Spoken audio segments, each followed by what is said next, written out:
I mentioned, I'm Katie Kapler. I am co-founder and CEO here at Inscribe. So we're hosting the conversation today. In a second, if you have no idea what Inscribe is, I will give you just a 5-second overview of what we do. But really, the heart of the conversation today is going to be with Jay McCain, who this is a very shortened version of what you actually do, Jay, because I know you really oversee all kinds of aspects of enrollment and student success in the School of Professional Studies at University of North Carolina, Charlotte. But we're very excited to have you here today to talk about your story and the work that you've been doing. And then also joining me is my colleague, Danielle.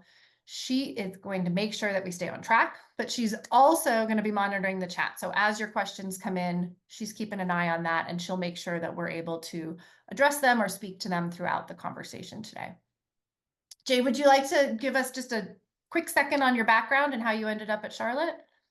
Sure. So I got into college admissions right out of college out on the West Coast, and I started out in admissions and just worked my way up to the director position back in like 2013. I started with UNC Charlotte as the director of admissions in 2019, and I started with the online academic credit programs with Charlotte Online 2021, right in the middle of COVID kind of, and been with them ever since. So super excited to be here. I manage the recruitment side of the business as well as the student services side. So two kind of separate teams. I work with both of them together. Awesome. Well, thank you for that. And yeah, sounds like you jumped into this role in a slightly chaotic time in the higher education world, but you've learned, I'm sure you got a lot of lessons to share. So we're excited about that. Yeah. So as I mentioned, if you are not familiar with Inscribe, we are a virtual community platform. So we create digital spaces. We partner with institutions to create digital spaces where your students can go to connect with each other, with faculty and staff across the organization. And really the focus for us is how do we make these spaces really flexible, really dynamic, really designed around the needs of the learner, so that we can help you achieve some of your goals around better peer-to-peer communication and collaboration, better scalability of support, and ultimately better outcomes for your learners. I'm particularly excited about the conversation today because when we think about our communities, I think historically sometimes when institutions thought about what is my community, it could be a very narrow focus, like who are my students on campus today? And then we expanded that a little bit to think of, well, who are my students who might be learning digitally? But now what we're seeing, and in the conversations we're going to have with Jay, is people are thinking much more broadly about what is my community. So that could include, downstream folks like alumni. But in this context of this conversation, the idea that as soon as somebody is accepted or going through that process, they're already a part of the community, even before they've matriculated and started on day one. And what can we do to welcome them and help them find their footing and become part of this awesome space? So thinking through that whole network of individuals that you have to draw from and bring together, I think is what makes a digital community really powerful and really interesting. So enough about me. Let's talk about you. So Jay, give us, I doubt there's anybody on this webinar today that has not heard of the University of North Carolina, Charlotte, but just give us a little bit of background on the institution, frame it up for us. For some reason, I'm going to double click every time I move the slides forward today. Yeah, absolutely. So UNC Charlotte, I believe right now we're the third largest university in North Carolina. We just had record enrollment for fall. We're at around Congratulations. Thank you. Thank you. Thank you. We're at about over 31,000 students. So it's a huge public research university. Obviously, we have bachelor's, master's, doctoral programs. On my side, I oversee the online section. So we, as an online college, have undergrad programs, master's programs, graduate certificates, and a few doctoral programs. We're always expanding our portfolio. So it's where I work is the School of Professional Studies, and we're very forward thinking. So we're always trying to innovate and change and develop and what's best for the students. How can we serve students better? How can we make things more efficient? So that's a big part of what I do. We serve the adult market primarily. So it's usually students over the age of 24, transfer students, students that are looking to complete their degree or upskill. I also oversee the continuing ed side as well too. So they kind of go hand in hand for adult students learning or work, striving to kind of develop their portfolio, get out into the market, get out into the workforce and start working. So we try to make things very accessible. And we just, the criteria or the subject matter of what we teach is geared around getting students out there and working in the industry. So our programs in the online sector, primarily education, health and human services, like our nursing programs, engineering. We have some wonderful graduate certificates in the CCI programs, computing and informatics. Our College of Education program is really, really large, which is great. And then we have our undergrad programs under our, we call it our CHESS or Health and Human Science, or excuse me, it's a new name. I'm trying to remember the acronym. We call our liberal arts programs, our formerly liberal art program. Yeah. Yeah.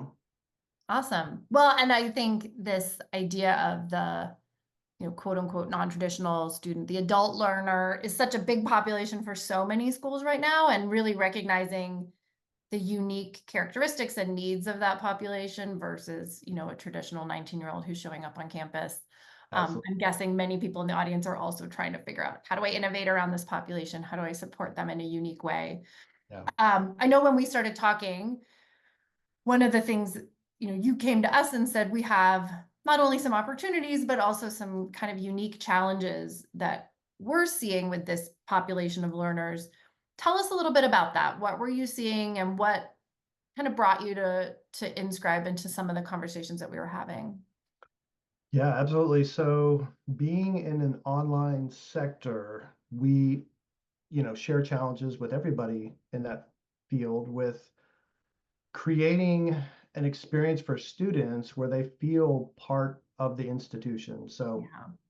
we recently created an onboarding program for new students to get familiar. We similar to this, we want people to turn their cameras on, engage, talk, develop connections, because a lot of our programs are asynchronous. So they don't get that opportunity to connect with other peers. And so we want people to connect. We want to feel like people belong.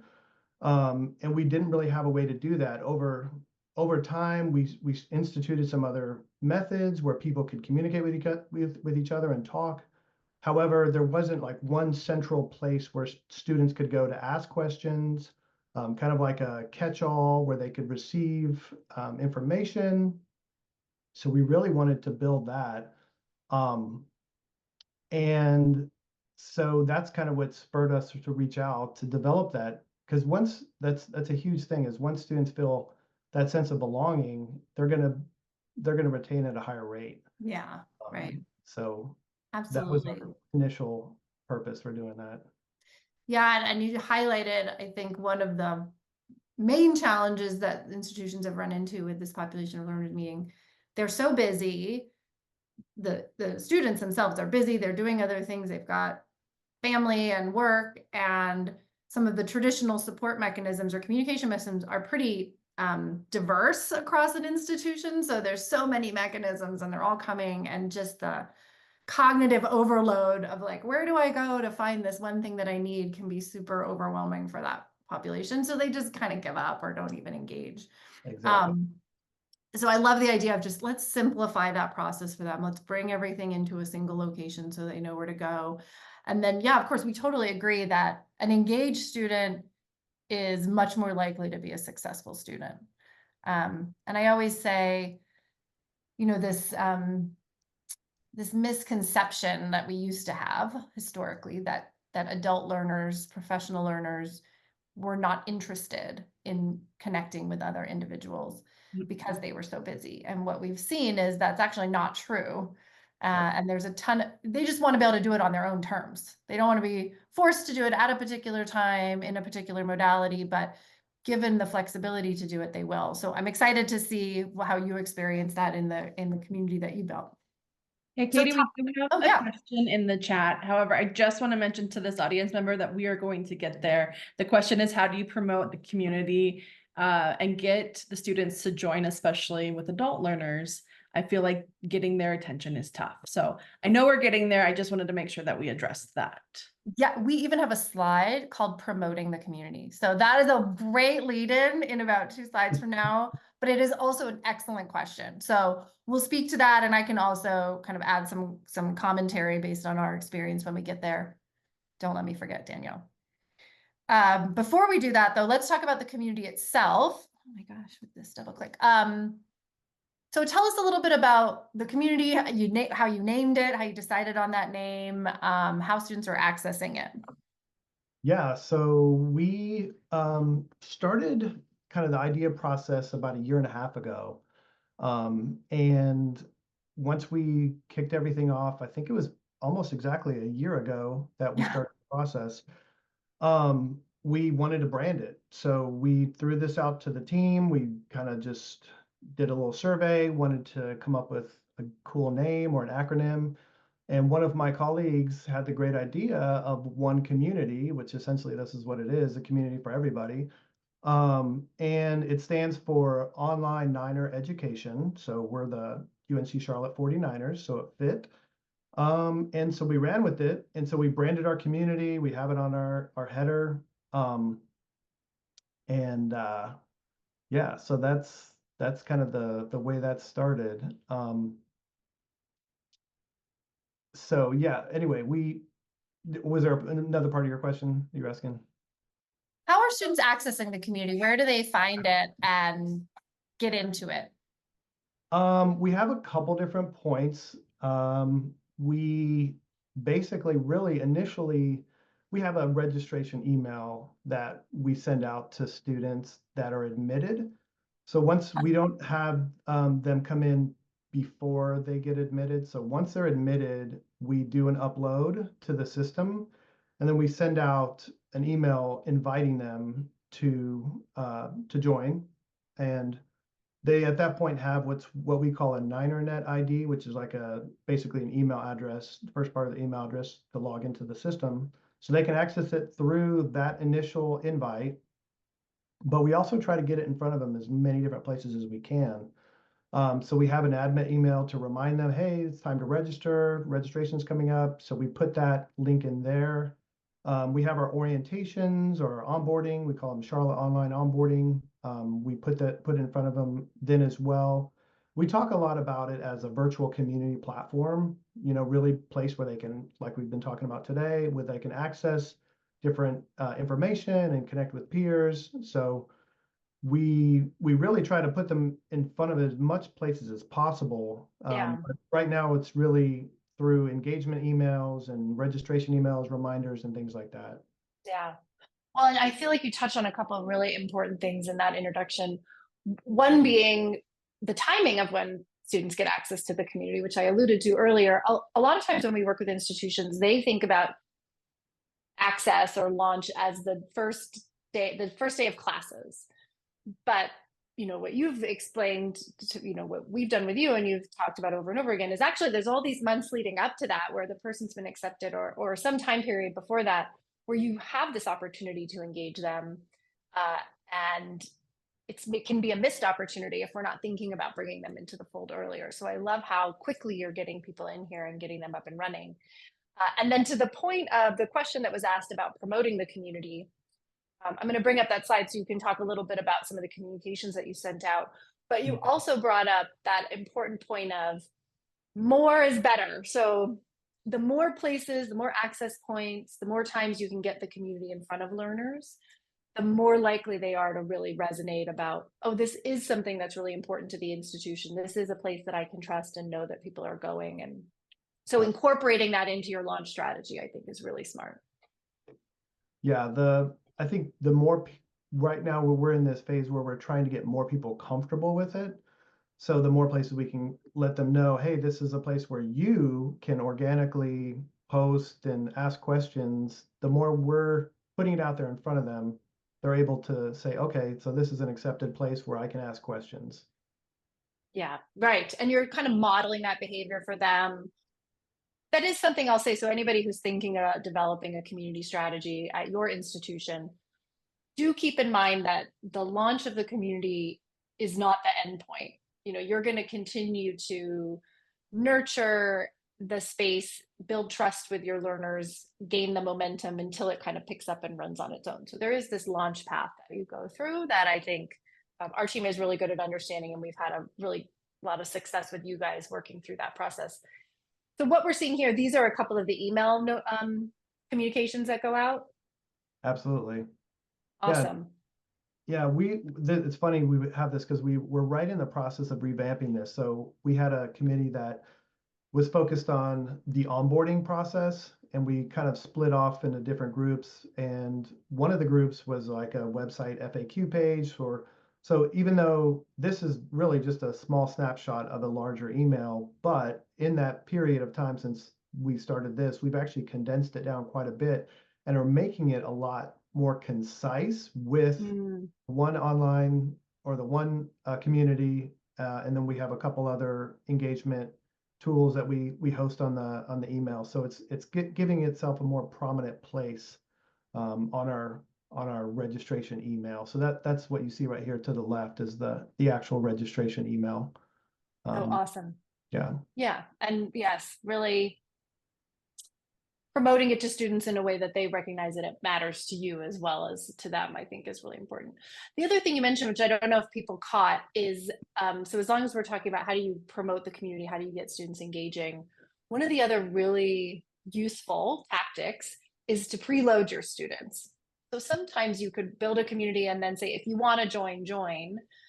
But the smart thing that Jay and his team did is they essentially created the account for the student as soon as they had their Niner ID.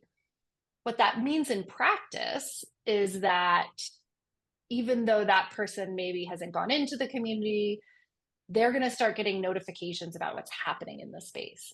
So as Jay's team posts information, as other students are asking questions, they'll get some alerts about that, which number one shows them that this is an exciting space where people are participating, but also gives them an easy way to jump in and join the conversation. So that notification process, I think, is really critical, as well as maybe doing some of that pre-enrollment, which you guys did a really nice job of.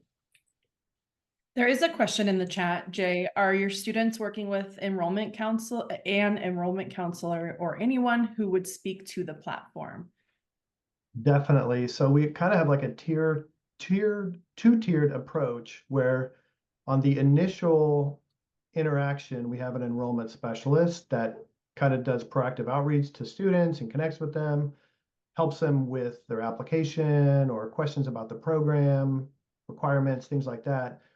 And we've coached them to talk about this community. Again, they don't have access to it quite yet because they're not admitted, but they're making them familiar with it. Letting them know, hey, this is something that you will have access to. It's a virtual community platform where you can connect with other students and chat and ask questions and get information. And they're like, great. So once they do get admitted and we send out the admit email, with the link and everything, they're already kind of familiar with it. But we also have on the second tier our program and student support coordinators who engage with students on the registration side. So they're answering questions that come in about the platform or, again, sending it out via reminder emails. So we definitely have our enrollment specialist talking to them about this. Just because I know somebody's going to ask this question, so I'm going to preemptively ask it, Jay. Who are the moderators in your community? Where do they come from in the organization? Absolutely. So initially we had a enrollment specialist as a moderator, and we had a program and student support coordinator as a moderator. So both people from both tiers. Right now we have the program and student support coordinator moderating, but we also have her and myself posting in it organically because we're trying to spur activity, get people familiar with it, because the more we post, well, there's kind of a debate on if it's good if we post all the time because we want students to do the posting, but we post to kind of like spur, activity in the platform. And we're also in there kind of watching and answering questions that go unanswered, and we can flag topics that perhaps we don't want to go out to the whole community if somebody's in there. So right now it's just me and one other person, but we've had up to 3 people, and we kind of post on different topics. We kind of get together bi-weekly and talk about what we could potentially put out to the group. How much Right. time and effort does moderating the space take? How I was much time- gonna say, usually you don't want to ask a question if you don't know the answer, but What was the full question? How much time does it take? yeah, Yes. what's the level of effort for you and the team on the moderation side? It's really not too much. It's really not. The upload is something that we kind of have systematically that we do every week or so. But the moderating is not a big deal. Like we're right in the thick of it, 8 hours a day, obviously. So we know, hey, registration's coming up in a month. We need to do a post on that. So and the actual policing of the site, making sure the content, it's automatically flagged. So we don't really have to do too much around that. Yeah, Yeah, it's not a heavy lift. right. It's not a full-time job to be in No. there. Absolutely Yeah. not. Was there a follow-up question, Danielle? Not at this time, thanks. Okay, okay, good. Thank you for speaking to that, because I know we hadn't included it, but I know moderation is always, I would say, both a question and a concern that institutions have. Just wanting to make sure it's manageable, and do I have the right resources? And um, I think you gave a great explanation for that. Let's delve a little bit into some of the activity that you're seeing in the community itself. So I know one of the things that was important to you was, as you mentioned, creating this sense of connection and belonging. Talk to us a little bit about this example and just anecdotally what you've been seeing in the space so far. Yeah, so we find that some of the most responded to posts that we do are more of the more informal posts. Kind of like this particular one right here, like, where do you live? We was like, people were answering it. Just kind of off the cuff post. People love to kind of like answer questions, and like you can do a poll in the post, so you can post a poll and ask questions, and they can just click like where I'm from, or and people love it. We get some of our most activity on these type of posts. And another cool thing too is you can see analytics on this type of thing as well too. So you can look in and see, like, over the last 6 months, how many, like, who's reacting to the post, and like what are the most popular topics that we can post, and like who's liking this. So it's really great to see. It's kind of like a little bit of a bead on the persona of our students, is what information do they like? What are they responding to? So we can Yeah. see. I'm so glad you brought that up, because I think one of the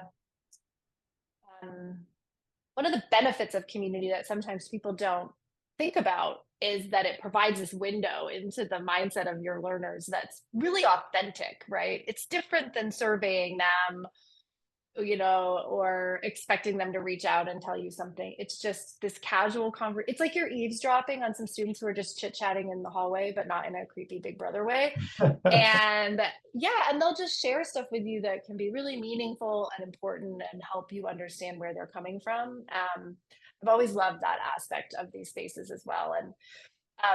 And these really quick and easy, just dropping a poll in, so easy to engage. To the person's question earlier, another great tactic for driving engagement in the platform is to make it easy to participate. So lots of different ways that you can do that as well. We have a few questions in the chat. Okay. Did you mention the number of online students at your institution, Jay? Online students, we have probably a little over, I think at fall we had 2,200, little over 2,200 students. And then what percentage do you think are engaged in the community? You could probably get the actual number from the analytics part, but I think we have 1,000 active members. And we typically get around, actually, I don't know, maybe between 500 and 1,000 views roughly per post, I think. So, Yeah, yeah. Yeah, and we'll get Um, into those analytics a little bit later as in a little well. bit. Do you feel like this space helps your students feel connected and helps them get their questions answered? And have you determined that it's made a difference in the past year? Yeah, so we started using it more robustly with as a resource for posting because we realized how many views we're getting, how many people were engaging. So we were like, well, hey, in addition to this being a place where students can get to know each other and feel more comfortable, um, we also want to use it, constructively as a way to post information that's very needed. So we had our first undergraduate onboarding session is kind of like an orientation, is our Charlotte online onboarding. We did that a week before classes started this fall, and we were able to do what's called a live session. So we posted the link in Inscribe and in our community, and it alerted everybody in the community, hey, this is the Zoom link, this is where you go to join this onboarding. And then I believe it sends them a reminder message right Yeah. before the event. So we had tremendous engagement at that onboarding, and I think that was a big part of it. And so we're also sending registration emails through there as well, very informative emails, letting them know, hey, like we try to use it only for like really important information that's necessary for both graduate and undergrad students to hear. But yeah, it's been a great tool. We're excited about where it's going as well too, is like as we learn more about different ways to segment out populations. So yeah, it's been a big help. Awesome. And I just brought, you were talking about that. I brought up the slide with that live session highlighted on it, just Okay. so people could get a sense of what that looks like. But so in the platform, you can promote live sessions using whatever synchronous platform you want to use. In this case, they use Zoom. So this is just an example of what that might look like. I also love here, what I think is cool about it is that when it's posted, students can actually come in and ask follow-up questions, ask questions before the event, please make sure you talk about this when we get in there, which is probably helpful as the person leading the session to know what do students really want to hear about when I get into this, and I could adjust accordingly. Yeah. But 2,000 views on this post, and to your point, it tends to drive much higher attendance. We're not 100% sure why, but I think that reminder email is very helpful in helping drive students in when they're so busy.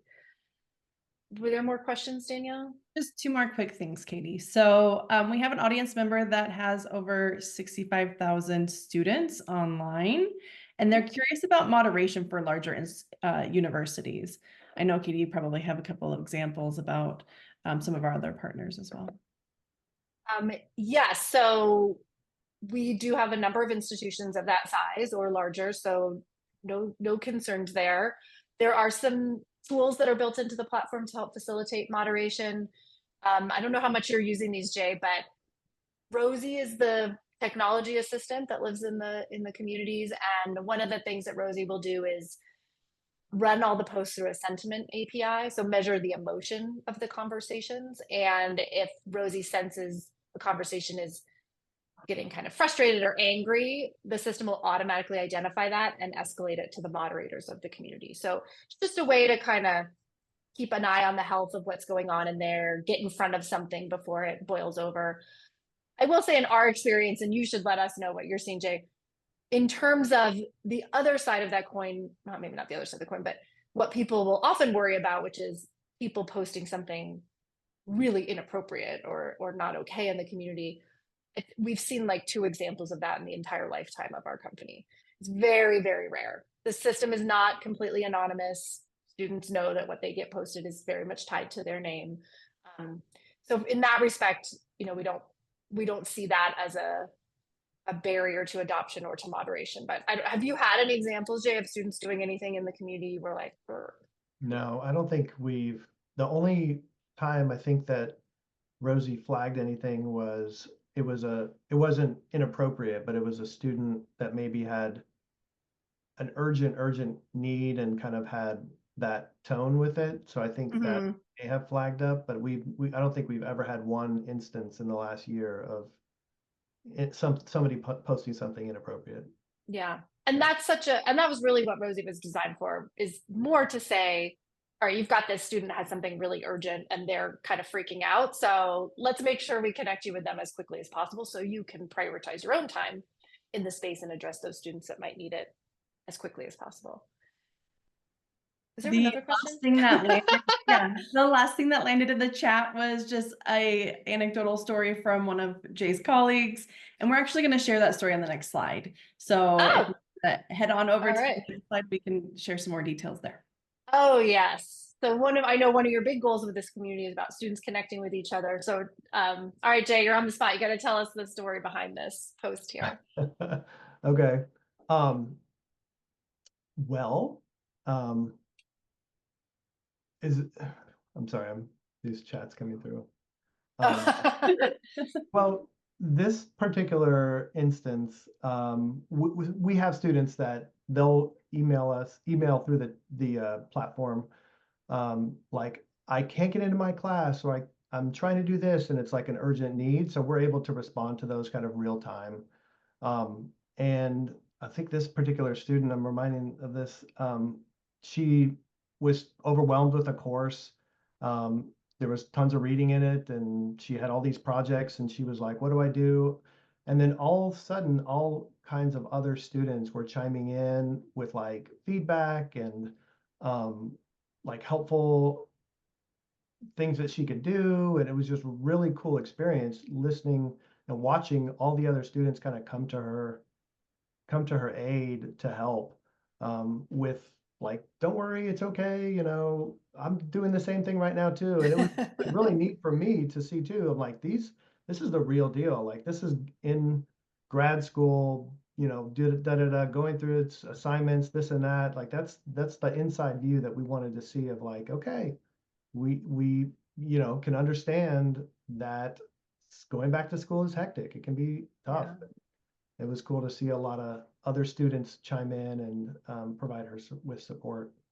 Yeah, that's beautiful. And one of the things that we've heard is that the adult learner population can actually be the population that carries the most imposter syndrome with them when they come back to school. And it's so lovely that this student felt comfortable being a bit vulnerable in this moment to say, I'm struggling and I don't know what to do. Because the reality is, as you pointed out, tons of other students were feeling that way, and could jump in and kind of validate that student's feelings, but then also provide some practical solutions, including, I love this, reach out to me, let's talk through this, we'll get through this together. So Yeah. just imagining for that student, it wasn't just that I need a solution, but I need to know that I'm not alone in this journey, and having the community accomplish that, I thought was really powerful. I'll just mention this too. One of our moderators is an actual student with us as well. She's on our staff too. She's one of our program and student support coordinators, but she's also a student. So I think that's a helpful tip for anybody else doing this, is to have a staff member who may be in school, to also moderate, because they have access to resources and things that you might not think of, and helpful tips. I think even in this particular instance, he or she may have chimed in and gave support in the right areas as well too. That's such a great tip. Definitely write that down, everybody. Bring students into your moderation team. They do such a great job. They're some of the best moderators that we ever see. And I think we have one more example from the community before we move into some of the results that we see. So, we've talked about this in terms of students helping students, but it also sounds like you've had the opportunity to jump in and we do have a Rosie example here. So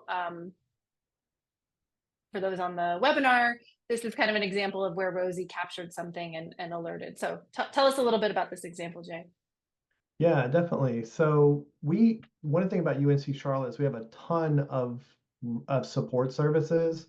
There's so many support services, it can be kind of overwhelming. So when somebody with an issue, something like this, where they're literally stating, this is overwhelming me, I can't, I need help. we can point them to the right areas. Where I pointed them here is one of our the graduate life fellows for support. It's kind of like a coach that kind of walks through them through their grad program. So pointing them into the right resource, and then one of the people from that department was actually able to post and reach out to the student as well. So it truly takes a village. It was a community effort, and I can only imagine that this student who was starting out feeling so incredibly frustrated and overwhelmed with all the support she was getting, I think she probably was like, this is awesome. You know? This is the place for me. And if you look at the dates, right, it all happened essentially simultaneously within a few hours of the student posting. I will say over here, this flag that we're seeing, that's not visible to the student. So they're not getting this like red alert on their own post. That's what the moderator would see that would guide them to know why the post was flagged and give them some options on how to take action on that. Awesome. Oh yeah, sorry, go ahead, Danielle. One, I think it's amazing that the student had the courage to like put that out there publicly, and think about all the students that didn't have the courage to do that are now seeing somebody, and all the support that they received through just that one single post. I know, 100. Yes, like with the 1,300 views, that many people benefited from that conversation. And then there is a question in the chat. Do your students mainly access Inscribe via the platform, or are they getting to it through the LMS? And then do they prefer one way or the other? We are there. We do have some of our programs, which I don't think they're online programs. They use Inscribe for current students, and it's posted on the LMS for them. For us being online, we don't have it incorporated into our LMS yet. That's definitely something that we are probably going to do. We've also thought about the idea of putting it up, just literally putting it on our website, a resource link on our website where, you know, people who are not even students can view and look at the material. And then if they try to engage or post something, it'll require them to log in. And then they'll have to, you know, they won't be able to log in unless they're admitted.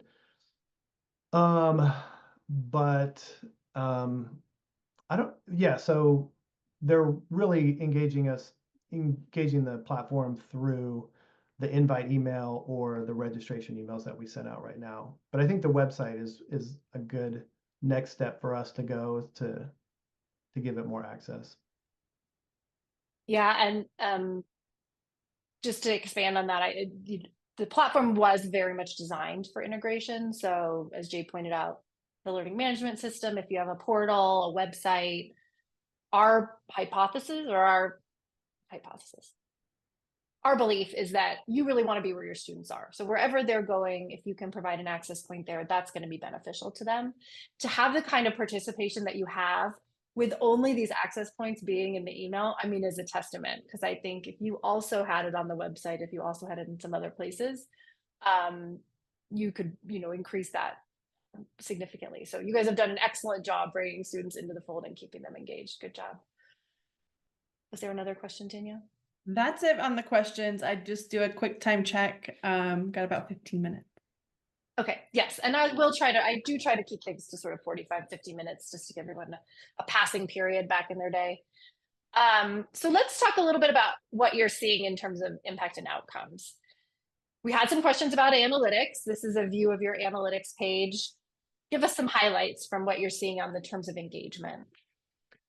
Yeah, so when we do an upload, I may call on you guys for help with this. I think they get, like, what we do is when we upload students, we have a whole new batch of students coming into the platform.